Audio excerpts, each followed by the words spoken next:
Hi, I'm Judith Dreyer. Thank you for joining me for this podcast series, The Holistic Nature of Us. I invite you to take a journey with me into a better understanding of the concepts behind our holistic nature and how that ties us directly to the natural world around us. My intention is to be your guide for this half hour as we begin seeing our world with fresh eyes, gaining more understanding and learning how we can connect the dots in practical ways, that we are nature and nature's in us. I feature a broad range of guests deeply concerned about environmental issues of our time and more, authors and educators, practitioners and others whose passion for this earth and for all species help us create sustainable bridges of understanding. These folks are innovators, action-oriented, creating solutions in a variety of ways that honors us and the planet's holistic nature. I am honored to share their stories, their projects, and their passion with all of you. And today I welcome back Mark Shepard. Mark is the CEO of Forest Agricultural Enterprises, LLC, the founder of Restoration Agricultural Development, LLC, and the award-winning author of the book, Restoration Agriculture, Real-World Permaculture for Farmers. Mark has also been a farmer member of the Organic Valley Cooperative, the world's largest organic farmers marketing co-op since 1995. He is most widely known as the founder of New Forest Farm, a 106-acre perennial agricultural savanna considered by many to be one of the most ambitious, sustainable agricultural products in the United States. Welcome back, Mark. How are you? Hi there, Judith. Thanks for having me on. Oh, it's my pleasure, and I'm excited about our discussion today. We're gonna sort of talk the tip of the iceberg with forest restoration. I know that's one of your specialties. So how would you like to begin? It's a big topic, I know. You just punted to me. That's no fair. Well, I suppose where I would like to begin is I believe last time we spoke a little bit about natural succession.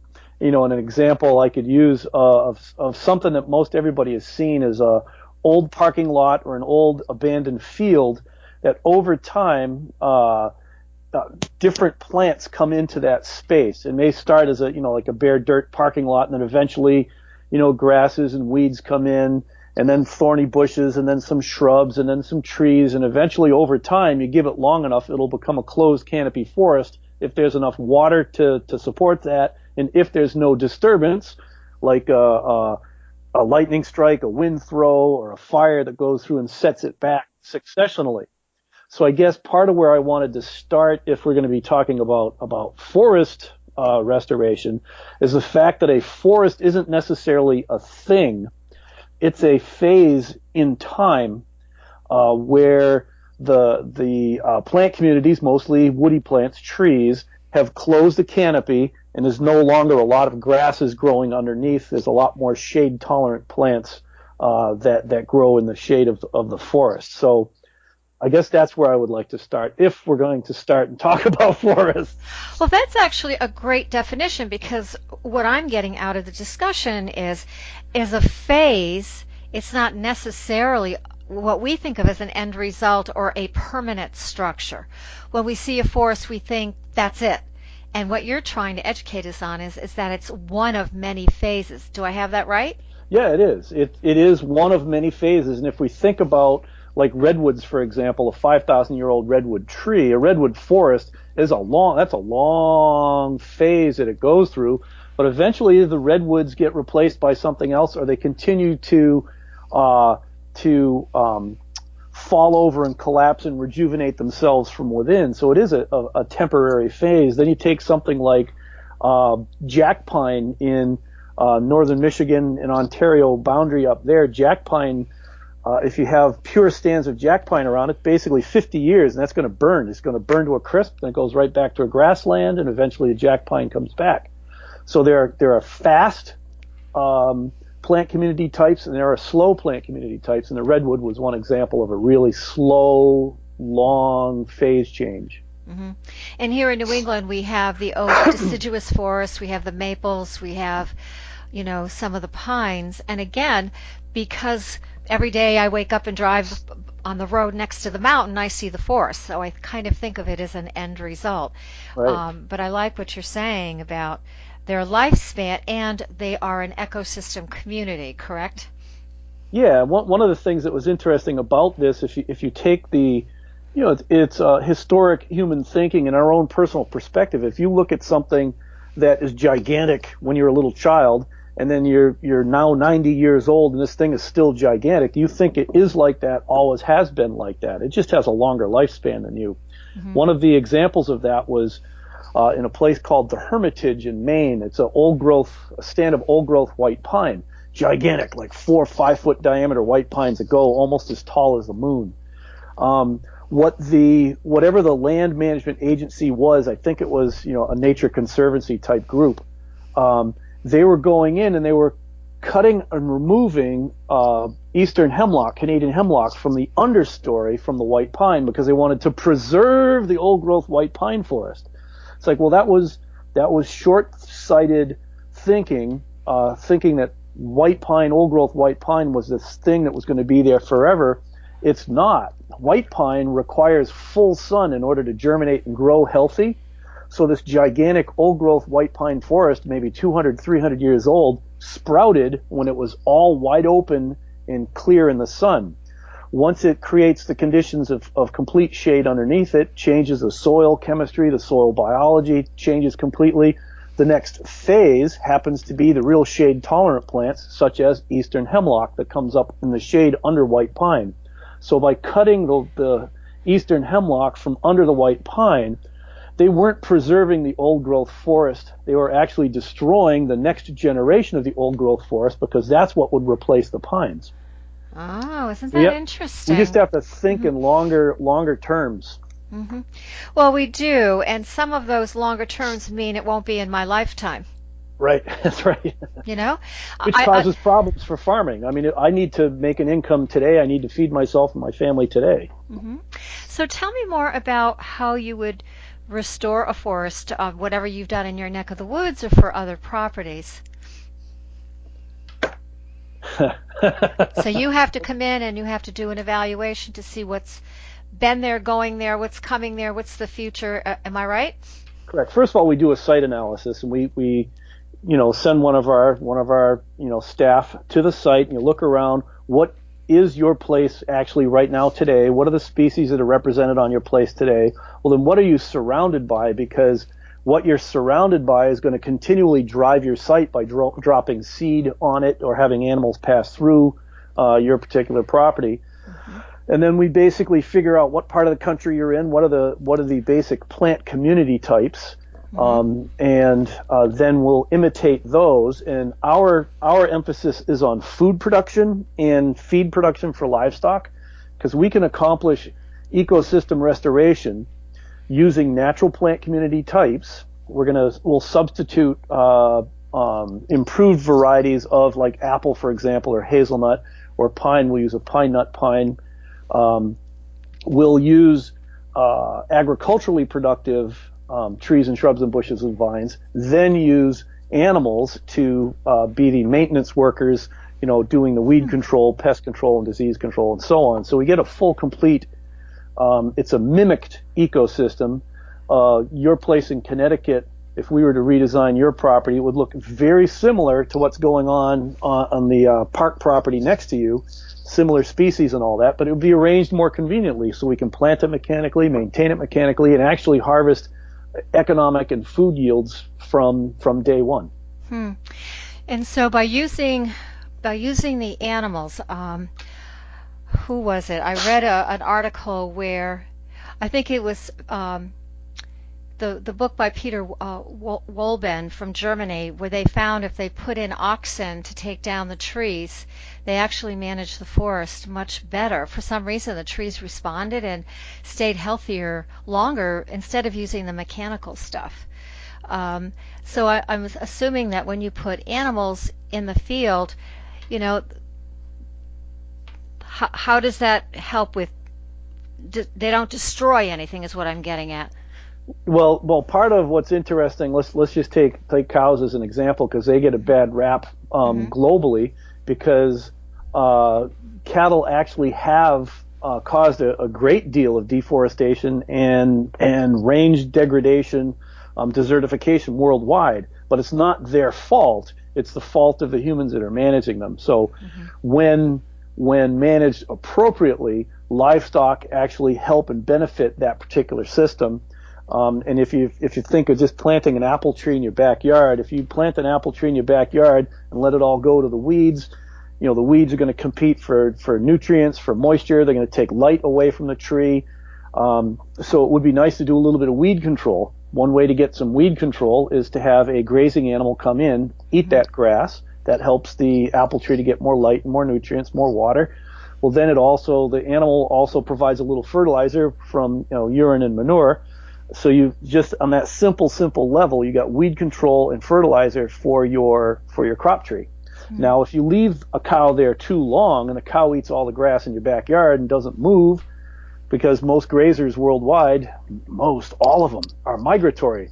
They eat everything here, all their preferred browse or grass, and then they move to the next place where the grass is greener. Then they move to the next place. If you keep that cow in your backyard, it eats all the grass. Now it's hungry. Now it goes for your apple tree and eats your apple tree right down to the root. So yes, livestock in a system like that can destroy the forested system, or they can be used to help that system. But I think the operative word is managed, correct? When we as humans are the overseers, so to speak, and we bring in these animals and we're trying to achieve these goals, we can make it work.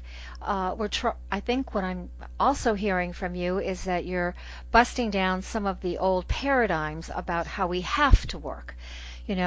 For example, the Dust Bowl was a good example. We just let our animals graze. It took away all the prairie grasses, took them down to the nubs, and we had nothing to hold the soil together when a windstorm came in. So we're trying to change that model, so to speak. And if we just imitate nature, how badly can we really screw things up? If you think about it, right? And so if we go ahead and imitate nature with our systems, now we're going to try to manage how we interact with those systems. As we see negative results, we're going to change our management right away. We understand that, we're not, quote unquote, perfect in managing livestock and trees and shrubs and bushes and vines as a system. And so we understand that we're learning, and we have to change. We change our management practices. We change our behavior. I agree with you, and that's part of what you teach and what your company's all about, correct? Yep. Sounds good. Now, you mentioned a couple of trees. I know I'm interested in the hazelnut tree in particular. Could you tell us more about that and its role in the ecosystem? Well, the hazelnut actually in North America is a shrub. There's two species that are native to North America. Maybe some subspecies that I'm not aware of, but primarily there's the American hazelnut and the beaked hazelnut. And they are both shrub species, multi-stem suckering shrub species that are early to mid-succession species. So I mentioned that parking lot or the old field that's being overgrown. In the phase when that field is being overtaken by brush and brambles, that's when the hazelnuts would typically really flourish. And if that particular area was disturbed by fire with a certain time period, like between every 5 years to every 20 years at the most, it would kind of maintain itself as a hazelnut shrubland. These were actually very common across the upper Midwest and eastern U.S. in pockets and holes that were knocked down by hurricanes and whatnot. If the fire came too frequently, like every 3 years or so, it was a grassland and it appeared to be prairie. That's what we call prairie. Then if it was 20 years before a fire came back, some of the early successional sun-loving trees, such as hickory and oak, the bark would get thick enough and tough enough that the next fire that goes through it wouldn't burn some of these oak trees. So you'd have like a park-like widespread oaks and hickories with these hazelnut shrubs underneath, and some wild crab apple and some raspberries and blackberries. And wait a minute, does anybody hear anything in there that might be edible? Right, yeah. Several of them are edible. So much they provide. All the different nuts, the apples, yes. And so the hazelnuts, being that shrub species in the ecosystem, we can use that as one of the economic drivers for a restoration, if you want to call it that.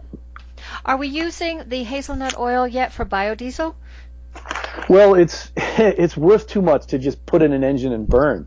The Defense Advanced Research Projects Administration, DARPA, for the Department of Defense, has put a lot of research into hazelnuts for fuel for the military. And one of the things that they found is they found a pocket of hazelnuts in Minnesota, Wisconsin, Canada border area, that the freezing point, the gel point of the oil was like 30 below zero. Wow. So if you're talking about a fuel that has a real cold resilience, and you don't have to add any additives to it, that would be a great a great source of fuel. Mm-hmm. But it's too valuable now as a salad oil, a culinary oil. It's one of the higher oils in vitamin E, and it's used a lot in cosmetics, massage oils, etc. Oh, I didn't know that about vitamin E for the cosmetic industry. That's interesting. And that's a huge, huge industry, so I can see why it's very popular for them. And I don't remember what the number is. I think it's 20 maybe. It's a SPF 20 sunscreen just naturally all by itself. So you get this high vitamin E, great oil on your skin, you smell like a cookie, and it's suntan oil. Oh, that's interesting. So that's in one of your major trees, and I like what you said about the economics of it, because when we have good economics and we can make something in a living today, which is we all need to do, people are more open to this approach, or more open to adding some of these trees to their landscape. I personally use a lot of acorns around here. I make my own acorn flour. All right. Yeah. All right, so tell us more about your forest restoration. We talked about the animals. We talked about hazelnut a little bit and some of the other nut-producing trees, food-based trees. What else would you like to add? Well, where you live in Connecticut, in the whole mid section of the New England states, it's a transition zone between plant community types.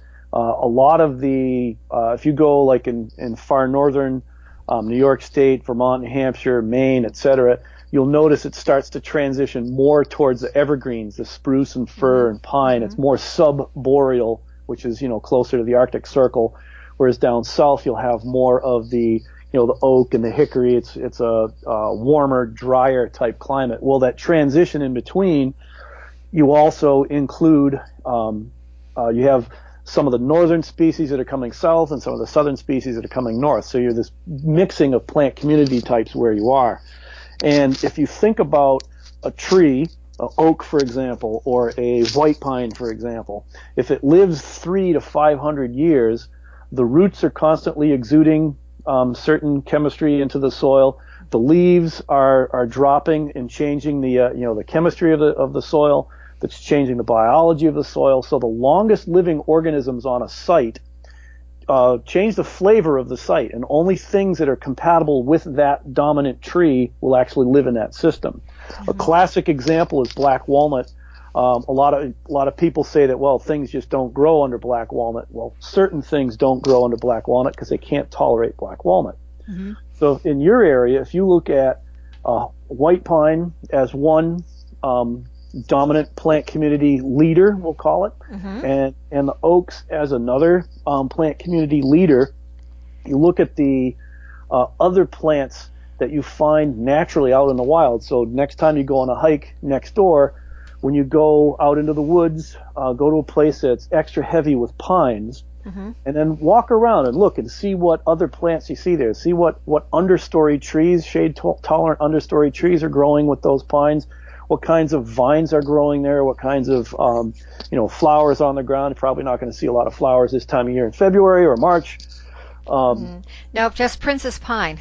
Right, and that's actually quite an incredible plant right there. The Lycopodia, pollen from that. What the heck was it used for?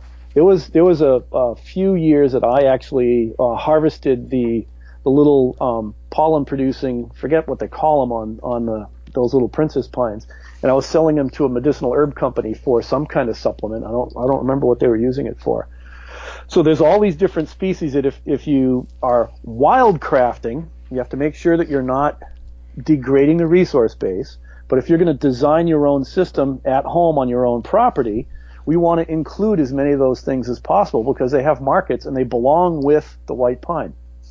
Blueberry is another example that you'll find quite commonly with white pines, and service berries, which are also called June berries, different kinds of cherries from, the wild black cherries, the pin cherries, the choke cherries. Well, what could we substitute for a wild black cherry? How about a Montmorency pie cherry or Nanking cherry, which is a sweet cherry grown on a bush? Quite commonly in your pines, you'll see raspberries, you'll see grapes on the edges, you'll see high bush American cranberry, lingonberries growing in the shade, a whole host of plants that are useful, edible, useful, or as animal feed, industrial ingredients, products, etc. So we go ahead and we can design a pine ecosystem. And then in Connecticut, the pine that we would use to anchor that would be a Korean pine. And Korean pine, it's a 5-needle pine, looks like a white pine. I'm willing to bet a nickel that 90% of your listeners would not be able to tell the difference between it and a white pine that you see all over the place in Connecticut. And why would you choose that? That because that produces the big pine nuts that you can buy in the store to make your pesto out of. Really? And most Korean pine nuts are coming from, Korea and China right now into the U.S. But that seems to be a big no-no because we're talking about bringing in a foreign species. Are bugs adapted to it, or do they have any pests that we can't handle? How long has the Korean pine been living in North America? I have no idea. Hundreds of years. It's been here since people started moving stuff all around. Okay. Yeah, we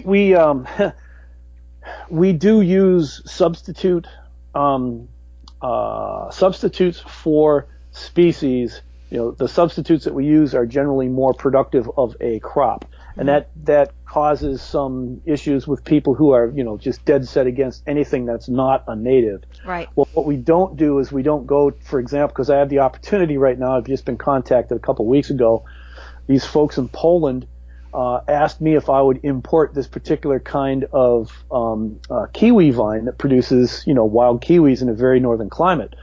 Well, although I might really, really like to have kiwis all over the place, believe it or not, kiwis are somewhat rampant and invasive in places like Connecticut, Massachusetts, southern New Hampshire, especially if you go on, if you take any of the rail lines in Massachusetts. At least in Massachusetts, I've just seen the vines climbing all over the place because the birds love them. They poop the seeds all over the place. Kiwi it's vine. It's like an edible kudzu. Is why don't we over harvest our kiwis instead of declare it an invasive species? But anyway, so stuff like that. If there are species that have shown invasiveness, we don't use those in our systems. Yeah, but you're also talking about being practical too. There's some plants that have been here for a long time. For example, the loosestrife. There was somebody doing some research on the 684 New York State corridor and found that maybe the life cycle of that loosestrife is more than 7 years. It might be 27 years, it might be 54 years. And once it's done, they're starting to see the loosestrife leave the area because it's done its job. And from what I understand, it's a very good plant to clean up the toxicity around our waterways. So what you're observing there is succession. Okay. Because what happens is plants will come into a available niche. There's all of a sudden whatever the resources are that plant needs or that animal needs, their populations build up to pretty high levels. Well, then either it changes the conditions of that site or it uses the resource that it needed and it's no longer there available on the site, and it changes the conditions so that it can no longer tolerate living there, and it eventually peters out and gets replaced by something else.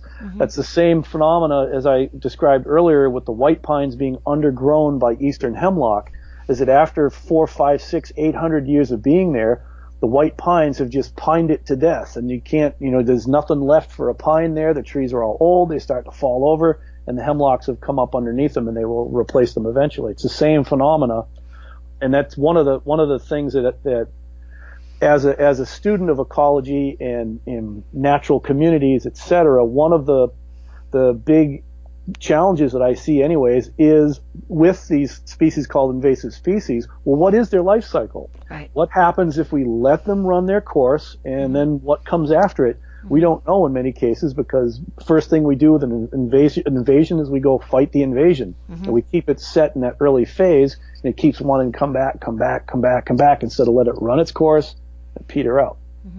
So that's fascinating. I hadn't heard that about loosestrife. That's really neat. Thanks. You're welcome. And I know another herb grower out in western New York State. There's 40 acres of land that have Japanese knotweed in it, and they go in and harvest about 500 pounds a year, and it's not taken over the area. It's been managed, and they keep an eye on it, and they've been doing this for 25 years, and it hasn't taken over the town. It hasn't taken over the community. We don't have a sci-fi movie growing out there, Right. Which I think people get concerned about, especially because here we see something like bittersweet take over, and so we get very concerned about our trees and plants that they choke. And one of the things about the Japanese knotweed is the number one herbal remedy for Lyme disease. And you think about, where is Lyme disease rampant? Well, it's right near where they throw knotweed at you. So you've got the cure right there. Why not overharvest the knotweed by curing Lyme disease? I agree with you. And nature provides, if we just pay attention more. So, Mark, before we end, could you give us 3 tips that the homeowner might find practical in their everyday planning, especially with spring spring is almost here, and we're thinking about our gardens and all that good stuff? Well, a couple, really significant ones is first of all, identify the trees that are on your property. If you have walnut, for example, or hemlock or pine, or oak and sugar maple, silver maple, red maple, you'll learn a lot about what plants go with that. I don't know where in Connecticut you might find it. I know in Wisconsin it's called Wisconsin's Natural Communities. If you just do a search for, your state, wherever you are, blah, blah, natural communities, and then you look for the dominant tree type that you have, and there'll be lists of these other species that grow with that plant, for example. And so what you can do is you can look at, if I've got a lot of pines, I want to find all the different, maybe I want to focus on edibles. I want to focus on edible trees, edible shrubs, edible bushes, vines, canes. Maybe I want to focus on flowers because I want it to be really beautiful for flowers. And so you look at all the different flower species that are compatible with the pine, that naturally occur with pine. And you think about, herbs. If I plant my own herb garden of the herbs that I want because I want these herbs, but they're not compatible with pine, I'm going to be calling the radio shows 5 days a week trying to figure out how to keep my herbs alive because they're trying to live next to a pine and they can't do it. Whereas if you plant the plants that are compatible with your dominant plant community type, it's almost hands-free work because they're happy living together. That is a great tip. Thank you. Anything else? You want to add? That's a really wonderful tip. That would revolutionize gardening in there. Most places in the country, yeah. Okay. Well, I can't thank you enough. What I'd like you to do, Mark, is give us your contact information again and how people can reach you. Sure. For ecological site design and consultation is restorationag.com. To buy edible woody plant material, go to forestag.com. That's Forest Agriculture Enterprises. We specialize especially in hazelnuts and chestnuts and pine nuts. Those are our big 3. And you can contact me through there, and that'll be easy enough. If you're interested in a copy of my book, Restoration Agriculture, go to acresusa.com and just type in Restoration Agriculture buy, and it'll take you right to the page. Oh, that's wonderful. Well, I know you are a very busy man, and you are creating incredible solutions out there, and you're helping and inspiring so many of us with the work that you do. So all I can say is thank you again, and I appreciate your help. All right, and thanks again for the invite. All right, so this is Judith Dreyer. I want to say thank you for joining us at the Holistic Nature of Us podcast. And remember that there's a transcript for every podcast. Please like and share so that we can support each other and get the word out. And remember, now is the time for practical action and profound interchange so we can value our world once again. Enjoy your day.